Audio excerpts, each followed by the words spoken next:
Games are coming fast and furious now, which is an exciting time of year, and it's great to have all of our students back. And could really feel their energy the other night, and we're looking forward to that tomorrow.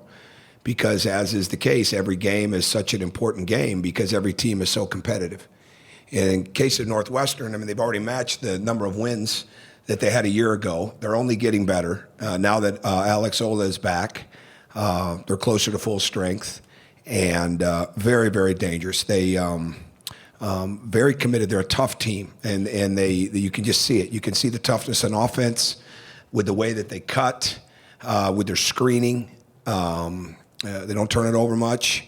They're very tough on defense, and their rebounding is outstanding. I think they lead the league right now in offensive rebounds, so they're getting to the glass, and they really work well together. They have very good spacing. There's no question Chris always felt he was going to be an excellent coach. And when I watch Chris coach, and his staff, I don't watch somebody that I consider a young coach. I watch somebody I consider a great coach. And I think that's exactly what he's doing. I think he may be younger in age, but he's certainly not younger in experience, and it shows in his team. And we've got to match that. I mean, they're a confident group. They're coming off a game the other night that are one or two bounces the other way. They beat Maryland at Maryland. And they know the pace of the game that they want to play at. And we have a lot of respect for their players. Trey Dempsey is one of the harder matchups around. Bryant McIntosh just continues to get better and better. And their front line play is excellent. Aaron Falzon shoots the ball at an extremely high rate from three. Scotty Lindsey is you can't forget about him because he can cut, he can shoot, he can get rebounds. And Lumpkin is just, he's a glue guy. He's one of the better glue guys going because he cuts so hard and he gets people open. He's always on the offensive glass. He makes shots.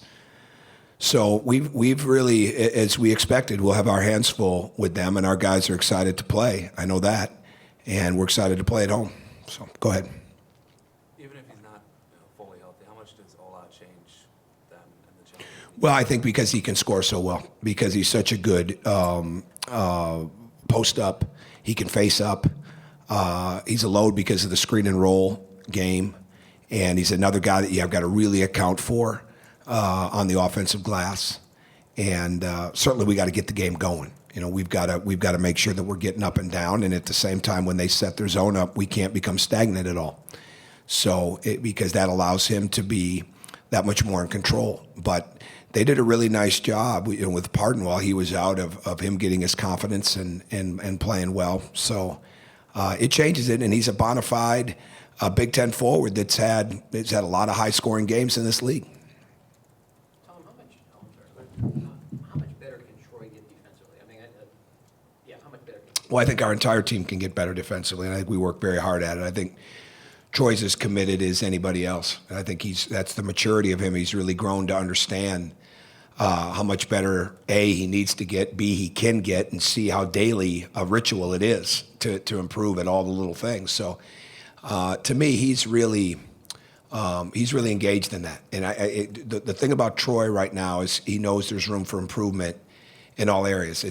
We may point it out, we may spend time watching the film, but it's not like it's fallen on deaf ears. I think it's pretty obvious. And so we keep trying to convince him that the strengths of his game are crucial and to continue to build on those other things so there's numerous strengths. And I think that's the mindset that he carries. Not to, I guess, bite too hard into the year older, year stronger, more experienced, whatever, but what do you want these guys to take from the strong start they had in the league last year as they get into the teeth that you talked about getting into the teeth of the league? Oh, I don't. We haven't covered last year, so that's irrelevant to us. They're all older, and it's just a matter of getting into the next game. You know, we barely even look at last year's films. Good. Player development has been huge for this program. Even as a fifth-year senior, how much evolution have you seen in Max's game? A ton. I mean, a ton. He's really bought into what he needed to get better at, and bought into what we felt he could get better at. And his footwork is certainly improving. He's getting a lot of confidence. He's gaining in athleticism. You know, we saw that in the summer. His vertical jump went up 5 inches. I know I've said that numerous times in the past, but his vertical jump went up 5 inches in the summertime. I mean, that's pretty extraordinary for anybody, let alone somebody 22, 23 years of age. So to me, He's enjoying himself. There's a lot of good basketball in front of him, and we need him to keep improving, certainly. But the thing that's really been good is his defense. I mean, the amount of deflections that he gets and how quick he is. Those are some of the things maybe that we didn't see as much on the film, or remember from him in the past. But really feeling like he could get better as an overall player, we felt like that, and he is. Was there anything that you told him they could get better at just by looking at him? Did any of it kind of, not surprise them, but was he even like, oh yeah, I can do that, like even the outside shooting? Well, with numerous things. I mean, there's numerous things. That was all part of it. But that was all part of the basis of wanting him here, and him believing that we would help him do those things. But it's a two-way street, right? I mean, you've got to be able to see it as a coach, and you've got to be determined to help him carry it out. But he's got to be the one that actually carries it out, and that's what we have. And that's the same thing with Nick Zeislov. I mean, he just keeps getting better and better. And percentages are really, to me, they're not nearly as relevant as selection, right? Like your shot selection and making sure that you're ready to shoot. And with us, I mean, we put a lot of detail into that, into our practices and into our films, and we expect it in the games, and they learn that that's a big part of it, with their foot placement and their hand placement, all the numerous things that go into it. So we're excited about Max's upside the rest of the season. Tuesday, you mentioned, looking back at the UNLV game and seeing how different Thomas Bryant was. What things are you seeing be different as the season goes on with him? No, everything. I think his experience. I think it starts on the defensive end. Well, it really starts with his health and being able to practice at a high rate and sustain the ability to practice without being out of practice. And in the sense of having to monitor his minutes or things like that. We certainly keep an eye on him because he's a freshman in the games, just as we did with Cody Zeller and with Noah Vonleh. But to me, the bottom line is that he really wants to get better. And I think, he hit a three the other night. He shoots threes every day in practice. I mean, we don't put him under the basket when everybody else is working on three-point shooting. He does the same thing. So when you have that and you can keep getting better, same thing with the driving game, the ball handling, and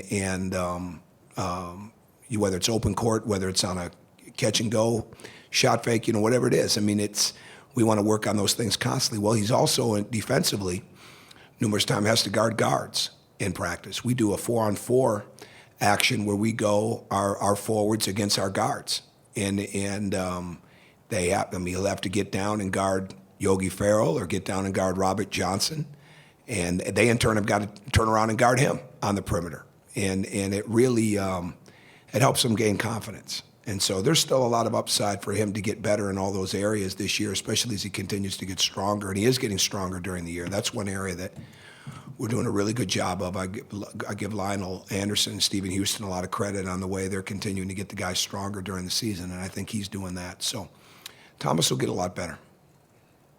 Tom, this is maybe off topic a little bit. Jack Keefer, the Lawrence North coach, getting ready, they're going to honor him for, I think, naming Jim after him. I know, obviously, you know him a little bit. From your perspective, what makes him a good coach? You know what I've noticed about it? I didn't realize they're doing that. I've followed him for so long before I ever got to Indiana. Every time I've ever been to a 6:30 in the morning open gym, every time I've ever been to practice or watch him coach a game, he's been completely engaged in it.